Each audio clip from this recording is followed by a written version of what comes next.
Hello बच्चों, let's read the question. Question कहता है the ionisation of acetic acid in water is given below. आपको दिया हुआ है CH3COOH H2O के साथ H3O प्लस और CH3COO माइनस देता है।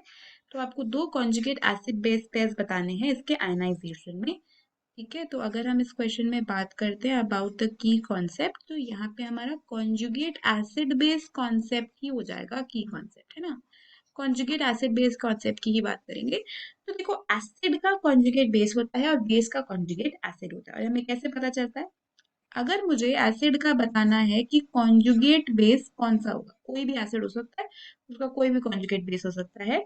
तो कोई भी एसिड अगर मुझे बताना है उसका कॉन्जुगेट बेस क्या है, तो उस एसिड में से एक प्रोटॉन को हम निकाल देंगे। तो बेसिकली कॉन्जुगेट बेस में एसिड से एक प्रोटॉन कम होता है, राइट। और अगर मुझे किसी बेस का कॉन्जुगेट एसिड बताना हो,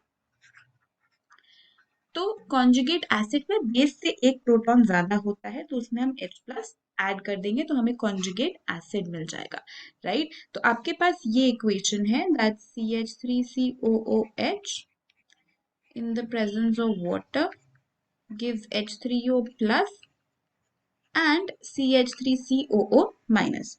अब इस केस में ये आपका एसिड हुआ, तो एक पेयर कौन सा हो गया? CH3COOH एसिड हो गया, और CH3COO माइनस उसका कॉन्जुगेट बेस हो गया।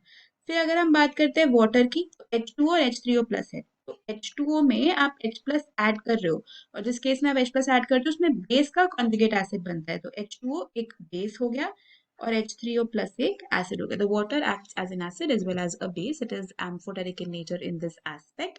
ठीक है, तो ये दो पेयर्स हमारे पास हो गए ऑफ कॉन्जुगेट एसिड बेस। यही इस क्वेश्चन का आंसर है। Hope you understood it well. Best of luck.